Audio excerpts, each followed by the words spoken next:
Happiness is a habit, cultivate it. Albert Hubbard. Have you ever been around someone who just seems happy all the time? It seems like no matter what is happening to them, they remain positive and smiling. They can find the bright side of every problem or trial that comes to them. They are the people who walk around with a smile so big they could eat a banana sideways. Have you ever wondered, were they just born that way? The answer is yes. And so were you. Really? How many depressed 3-year-olds do you know? None. Toddlers are looking for any excuse they can to laugh and giggle. Everybody is born happy and easygoing. We are all born to laugh. So what happens to us? Being happy is fun, so why don't we just stay happy? An interesting question. As we get older, we start to settle into a place on the happiness spectrum somewhere between extremely happy and miserable. Oddly enough, our location on the happiness spectrum is completely our choice. In general, most people in the world migrate into one of two categories: those who choose to be happy, and those who choose to be unhappy. That may sound oversimplified, and it probably is. But if you look around at your friends, family, co-workers, and acquaintances, you may see that it holds pretty true. Contrary to popular belief, happiness doesn't come from fame, fortune, other people, or material possessions. Rather, it comes from within. We have seen time and time again cases of extremely wealthy people living in misery. Conversely, some of the happiest people I have ever spoken with were living in circumstances that I thought no human could survive in. How can that be possible? Happy people are happy because they make themselves happy. They maintain a positive outlook on life and remain at peace with themselves. The million-dollar question is, how do they do that? It all comes down to their habits. Happy people have good habits that enhance their lives. They do things differently than others. Even when they don't want to, they consistently work on the happiness habits. I wrote this book to describe these habits so you can begin to practice them in your life. I hope you will find it useful as you develop the habit of happiness. I have two disclaimers. Number 1, happiness means something different for everyone, so there is no 1 universal meaning for the word happiness. The best way I have heard it described is that happiness is a journey without a final destination. I really believe that. I don't think it is something we ever fully arrive at. But the journey sure is awesome. Number 2, this list is not meant to be comprehensive. It would be impossible to write about every single action that leads to happiness. This list is merely a collection of suggestions that you can explore in order to add more happiness to your personal journey through life. With that being said, we are ready to explore the habits of those chronically happy people. Ask any happy person, and they will tell you that they. Number 1. Serve others. Serve others. I listed serving others first because I think it is the most effective way to ensure long-lasting happiness. I spend time as a volunteer counselor at my church, and when people come to me with feelings of depression or negativity, I always recommend that they find someone to serve on a daily basis. By service, I don't necessarily mean scrubbing their floors or serving them dinner, although I'm sure both of those would be greatly appreciated. It can be simple service. Some ideas may include writing a thank you note, telling someone they look nice today, complimenting someone's work, taking a plate of cookies to a neighbor, paying for a stranger's gas, etc. When we give service to other people, it is very hard to remain in a bad mood. Oftentimes our sad feelings come from a place of self-pity, self-doubt, or selfishness. All of them are focused around self. If we look for ways to brighten the day of others, we start to be less concerned with self. The more we are less concerned with self, the happier we become. Look for ways to give service to those around you every day, and I promise you that all of your days will be happier. The best way to find yourself is to lose yourself in the service of others. Mahatma Gandhi. Number 2. Seek learning. Seek learning. Oscar Wilde once wrote, "You can never be overdressed or overeducated." I completely agree as long as we are educating ourselves with the purpose of self-improvement. I've met people who just stay in college forever getting degrees in one area after another. Being educated is great, but unless it is applied, I think it can be wasted. Happy people seek learning and education in many areas of life and then look for ways to put it to use. Whether it is for self-improvement or for teaching others, there is a purpose for their learning. An increase of knowledge can also give us an increase in confidence. The more we know, the more we feel comfortable in different conversations and settings. In the hallway by my kid's bedroom is a sign that says, "Leaders are readers." If you study the leaders in almost every area of life, you'll see that they are continually learning more about their field. Most of all, learning brings happiness because we are progressing. I believe the purpose of life is constant forward progress. So when we learn new skills or ideas and improve ourselves, we feel that happiness that accompanies progress and purpose. Education is the most powerful weapon which you can use to change the world. Nelson Mandela. Number 3. See problems as opportunities. See problems as opportunities. Happy people don't seem to have the word problem in their vocabulary. Sure, they know what it means, but they quickly translate it into the word challenge or opportunity. When something is called a problem, it is viewed as a drawback, a struggle, or a stumbling block. It has only a negative connotation. But a challenge is viewed differently. It is seen as something positive, like an opportunity, a task, or a dare. Can you imagine how different your life would be if every time someone called you with a problem they said, "Hey Chris, we have an opportunity at the office"? Your attitude about solving the situation would be totally different. Nobody wants to deal with a problem, but nobody wants to miss an opportunity. An opportunity for what? To grow, learn, and improve. Every problem carries with it the seeds of growth and innovation. Try to remove the problems from your vocabulary and you will find opportunities all around. If you aren't in over your head, how do you know how tall you are? T.S. Eliot. Number 4. Express gratitude. Express gratitude for what they already have.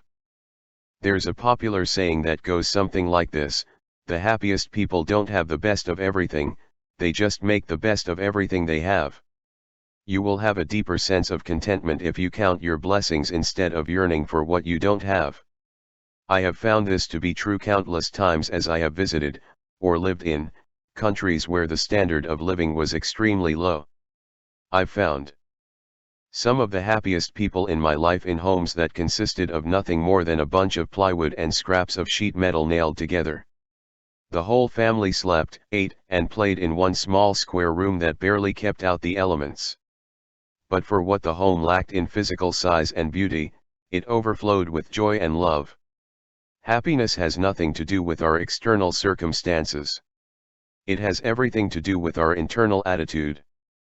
We have more abundance than 99% of the world's population and yet have the highest suicide rate. Why is that? Because we have forgotten to be grateful for the blessings that we have.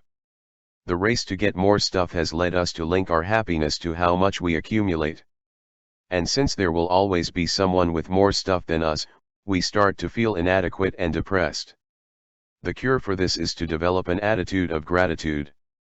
The next time you are feeling like you wish you had more money, a bigger house, a newer car, or more stuff, take out a piece of paper and start listing everything around you that you are grateful for. As you do this, you will start to realize how truly blessed you are and you will feel yourself becoming happier. We can only be said to be alive in those moments when our hearts are conscious of our treasures. Thornton Wilder. Number 5. Dream big. Most people have dreams and aspirations. Or, at least, they did once. Think about when you were a small child and you wanted to be an astronaut, or a professional athlete, or a race car driver, or all three at once. You were really excited about those dreams. Then real life caught up with you and you were forced to settle for a stable career. Society told you that it wasn't okay or even possible to be an astronaut. So you decided to choose something more acceptable and you let go of those dreams. But that does not have to be the end of the story. You can still set lofty goals and dream of doing those things you always wanted to accomplish. People who get into the habit of dreaming big are more likely to accomplish their goals than those who don't. When you dare to dream big, your mind will put itself in a focused and positive state. You will start to feel inspired and excited about life. You will start to feel those same feelings you felt as a daydreaming child. Nobody ever got excited about settling. No one has ever been inspired by staying right where they were. Happiness comes from dreaming big. But a man's reach should exceed his grasp, or what's a heaven for? Robert Browning. Number 6. Don't sweat the small stuff.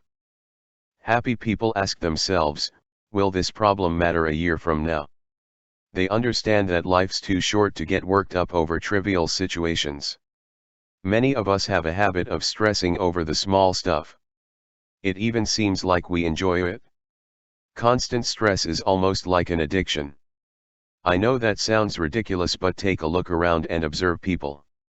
Many of them will find at least 5 to 10 small things to get worked up about every single day. Most of these situations are easily resolved, out of the person's control, or will never come to pass. Letting things roll off your back will put you at ease to enjoy the more important things in life. Always ask yourself, will this matter 1 year from now? If the problem can be solved, why worry? If the problem cannot be solved, worrying will do you no good. Santi Deva. Number 7.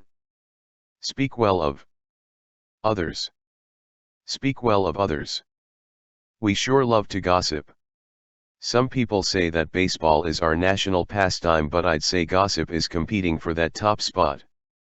We just love to hear all about other people's faults. Why? It is actually all about our own insecurity. We love hearing about other people's problems because on some level it makes us feel better about our own shortcomings. We all know those people who love to spread gossip. Every time you talk to them, they want to tell you something negative about a friend or neighbor. Whether you realize it or not, these are the most insecure people you know. They are so excited to tell you about other people because they hope it will divert your attention from their own faults. They are truly unhappy people on the inside, and they would love nothing more than to get you into the same boat. They are superficial friends at best, and you better believe they are gossiping about you when you aren't around. The truth is, being nice feels a lot better than being mean.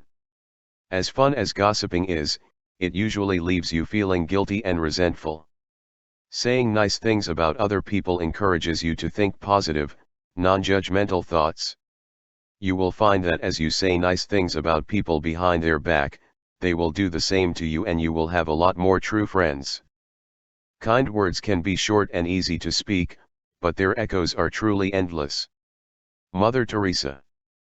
Number 8. Never make excuses. Never make excuses. Benjamin Franklin once said, "He that is good for making excuses is seldom good for anything else." Happy people don't make excuses or blame others for their own failures in life. Instead, they own up to their mistakes and, by doing so, they proactively try to change for the better. Excuses are easy to come up with. We can invent hundreds of reasons why things didn't work out for us, and some of them might even seem pretty legitimate. The trouble is that making excuses can become a very destructive habit. Everyone knows that person who thinks nothing is ever their fault. They are frustrating to be around. In life, the people who constantly improve and succeed are those who are accountable for all of their failures and all of their successes. Making excuses tells the world that you are not in control of your destiny. Instead of deciding what they want to do and going after it, they are leaving their happiness to chance. They are the could have beens, and the if onlys. I do not know of a single person in this category who feels both happy and successful in their life. But that's okay, it's somebody else's fault, right? 99% of the failures come from people who have the habit of making excuses. George Washington Carver. Number 9. Get absorbed in the present. Get absorbed in the present. Happy people don't dwell on the past or worry excessively about the future. They savor the present. Not only that, they let themselves get immersed in whatever they're doing at that moment. Our world is full of distractions. It is becoming increasingly difficult to avoid interruptions. The prevalence of smartphones means that we can be interrupted at any moment, day or night. We are so tied to our phones that we are willing to give up the most important moments of life in order to answer them. Just think about the last time you were playing with your kids and stopped to check a text or voicemail. Or maybe the time you were out to lunch with a friend and as they were talking you looked down to see who was calling. When we do this, we show all those around us that they are one step below our phone on the importance scale. How sad. We sell the important moments for the trivial ones. On top of that, a recent study shows that the average person loses 28% of their day to distractions and attempts at multitasking. Happy people with meaningful relationships have learned to be present in the moment.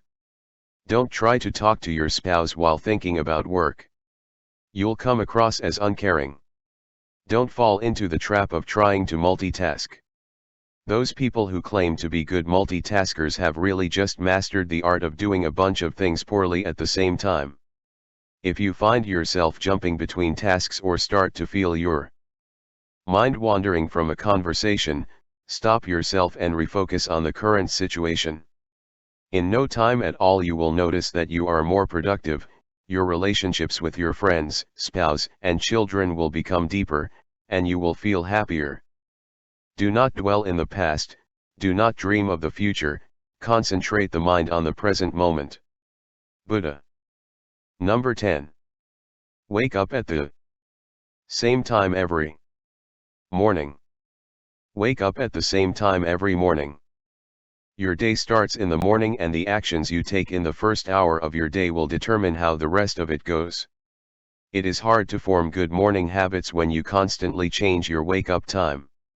I'm not saying that the only way to be happy is to wake up at 5 o'clock am. But there are a number of clinical studies showing that waking up at the same time every morning stabilizes your circadian rhythm and increases productivity and energy throughout the day. In truth, most leaders in any aspect of life choose to arise early in the morning. It's just a fact and I know many people will be upset that I say it. Anytime I mention it on the blog I get dozens of hate-filled messages. Benjamin Franklin had the wonderful quote that says, "Early to bed and early to rise makes a man healthy, wealthy, and wise. Decide on a time that allows you to wake up and prepare for the day well before you need to leave for school or work. Your days will become more upbeat and productive." Morning is when the wick is lit.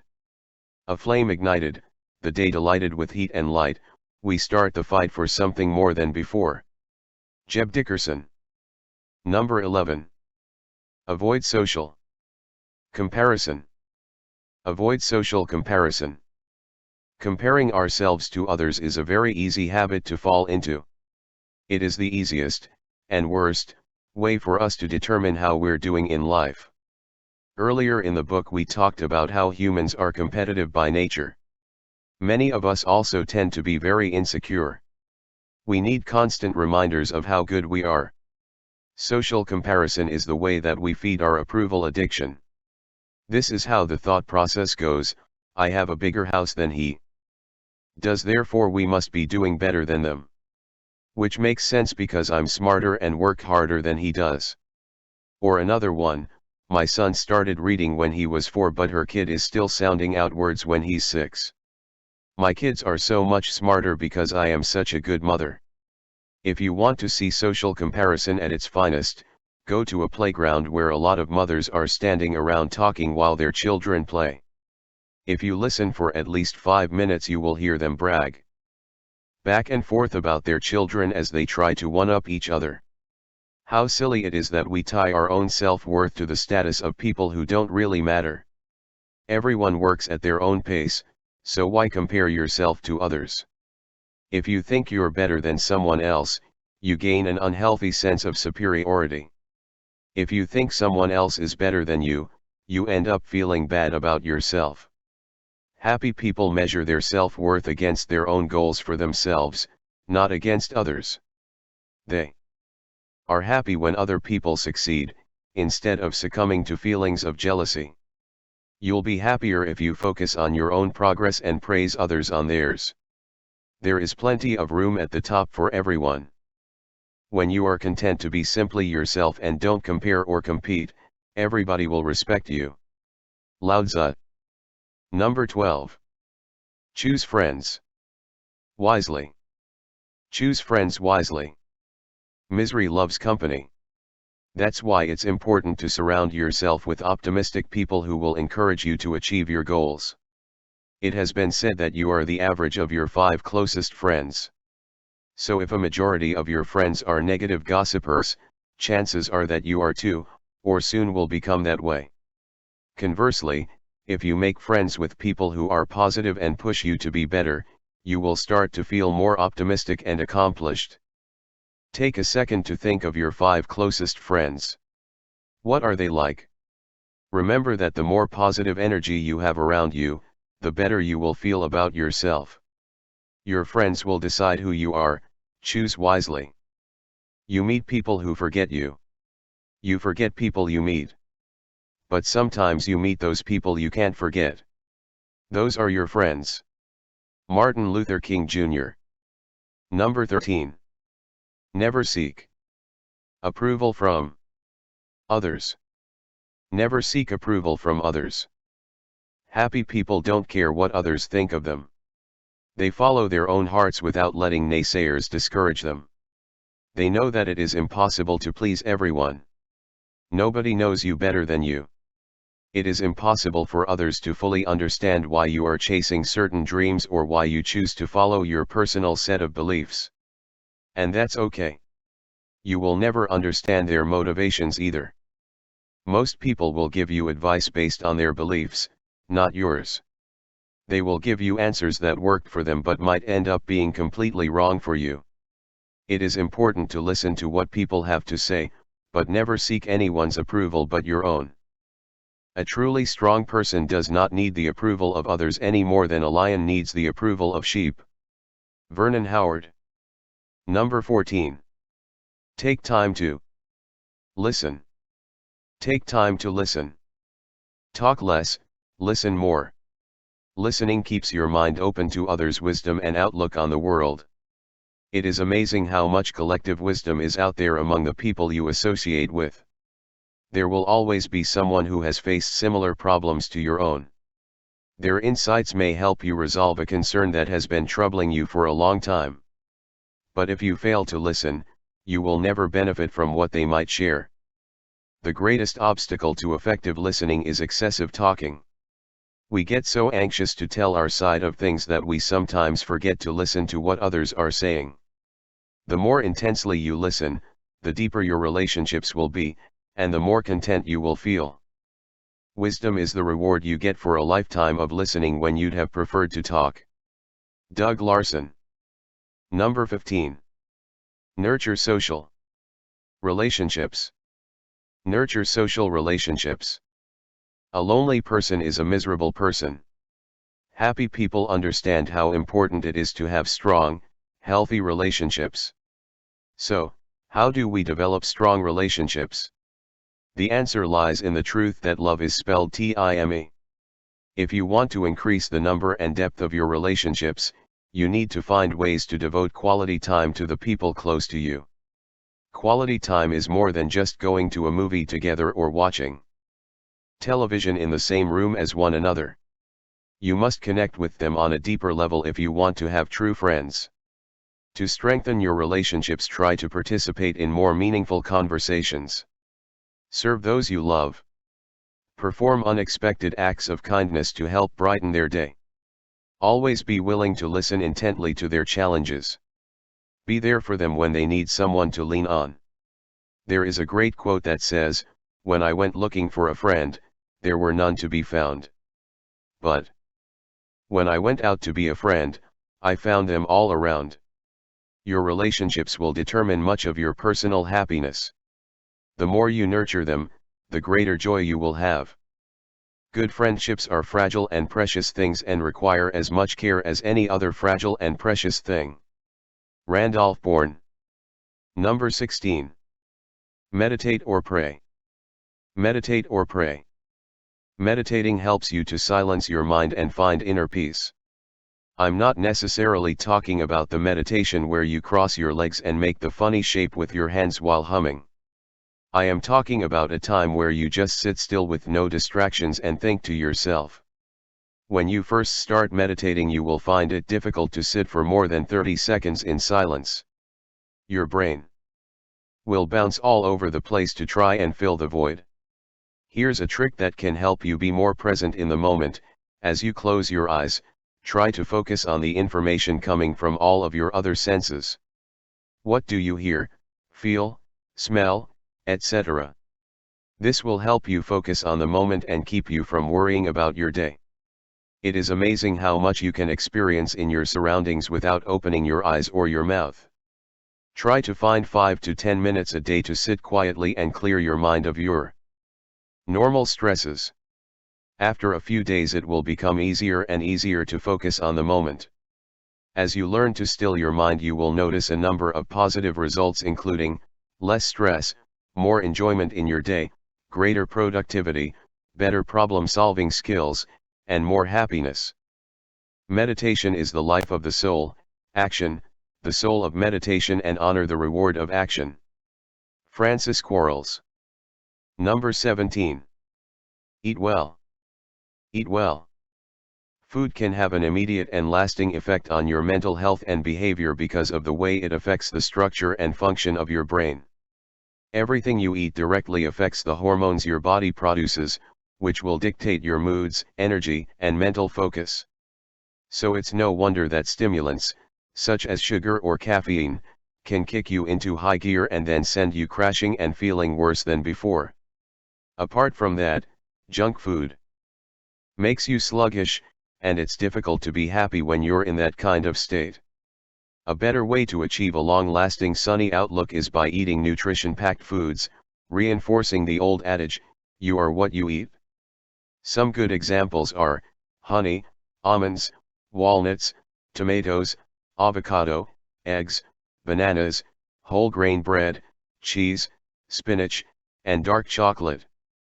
One should eat to live, not live to eat. Benjamin Franklin. Number 18. Exercise. Exercise. A recent study has shown that regular exercise can raise happiness levels just as much as Zoloft does. In fact, 83% of people taking antidepressants report that they do not engage in any form of exercise on a regular basis. Coincidence? Maybe. Exercising also boosts your self-esteem and gives you a higher sense of self-accomplishment. Exercise boosts your immune system, reduces the hormone cortisol, linked with stress, and releases endorphins, linked with happiness and well-being.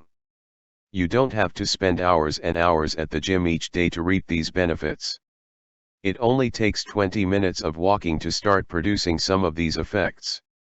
Leave time each day for exercise and recreation, which are as necessary as reading. I will rather say more necessary because health is worth more than learning. Thomas Jefferson. Number 19. Live minimally. Live minimally.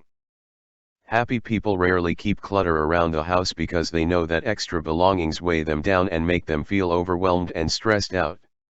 I think that a person's home, closet, or office desk is a pretty good reflection of their mental state. If their mind is cluttered and disorganized, so are the physical spaces around them. How many happy hoarders do you know? For many people, the accumulation of stuff is an attempt to fill a happiness void they feel internally. Earlier in this book we discussed the falsehood that greater happiness was linked to more possessions. Minimizing the amount of stuff you have laying around and crammed into corners will help you live more simply. And if you simplify your life, you will find more mental freedom. Life is really simple, but we insist on making it complicated. Confucius. Number 20. Tell the truth. Tell the truth. The truth will set you free. Being honest improves your mental health and builds others' trust in you. When we lie or blur the truth, our brain raises an alarm because what we are saying isn't matching up with what we know to be true. This causes a release of hormones that, in turn, raise our level of stress. This is the reason people have a hard time sleeping when they have been dishonest about something.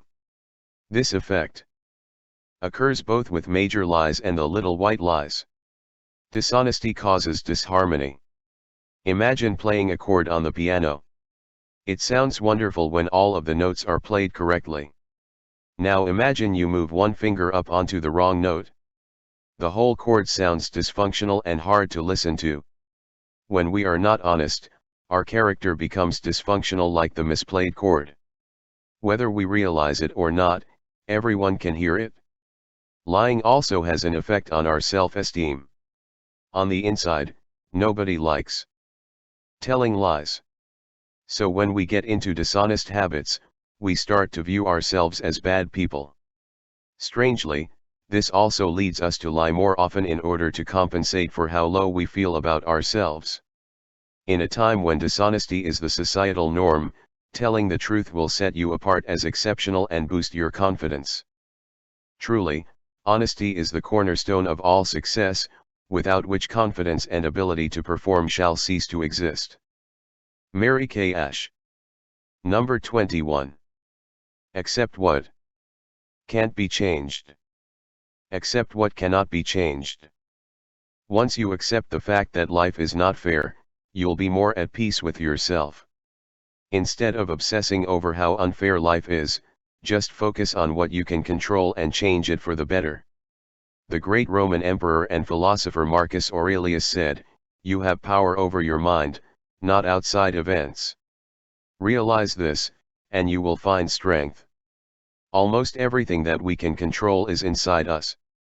We cannot control world events, catastrophes, or the actions of others, but we can control how we react to them. Hugh Downs said, "A happy person is not a person in a certain set of circumstances, but rather a person with a certain set of attitudes." History is full of great men and women who were placed in extreme and horrible circumstances yet made a decision not to become mentally defeated. They realized that they could not change their situation, but they were in total control of how they thought, felt, and acted in that situation. Happy people decide to be happy, they do not wait for the world to produce happy circumstances for them. God grant me the strength to accept the things I cannot change, courage to change the things I can, and wisdom to know the difference. Saint Francis. Number 22. Don't hold grudges. Don't hold grudges. Happy people understand that it's better to forgive and forget than to let their negative feelings crowd out their positive feelings. Holding a grudge has a lot of detrimental effects on your well-being, including increased depression, anxiety, and stress. The truth about a grudge is that the person who you hold the grudge against isn't losing a bit of sleep over it. It is eating you up inside, but they go along their merry way without a second thought. Why let someone who has wronged you have power over you? Let go of all your grudges and you'll gain a clear conscience and enough energy to enjoy the good things in life. Grudges do no harm to the person against whom you hold such feelings, but every day and every night of your life, they are eating at you. Norman Vincent Peale. Number 23. Treat everyone with kindness. Treat everyone with kindness. Did you know that it has been scientifically proven that being kind makes you happier? Every time you perform a selfless act, your brain produces serotonin, a hormone that eases tension and lifts your spirits.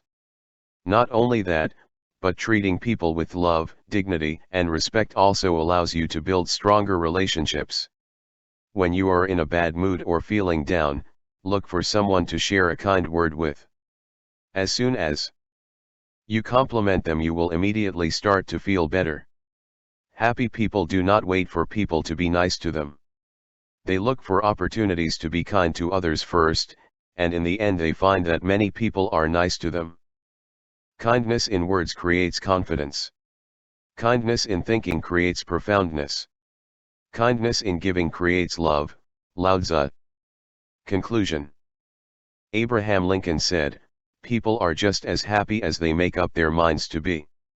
I have found that quote to be true over and over again as I have met and talked with people from around the world. Regardless of their circumstances, people choose their level of happiness. It seems silly that some people would choose depression or bitterness or anger. Most of them really don't think they are making a choice. As I have counseled and coached people who were depressed, angry, or overly self-critical, I talk with them about incorporating some of the habits I have shared in this book. Sadly, 9 out of 10 people will choose not to even give them an honest try. Although we are all born happy, remaining happy takes some work and effort. Any new skill takes some time and effort to develop, but over time it becomes natural to us and we do it without even thinking. Happiness is a skill to be learned, repeated and mastered.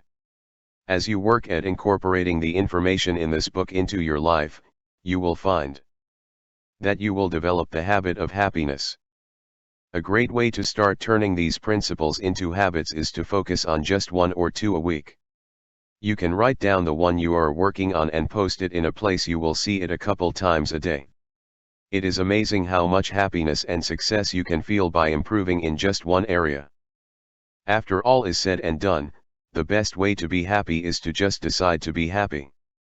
If you wake up in the morning and decide to be happy, you will find that your days will be brighter and people will be more open and friendly. You will walk with more confidence and be less affected by the little bumps in the road. Make happiness a habit that works for you.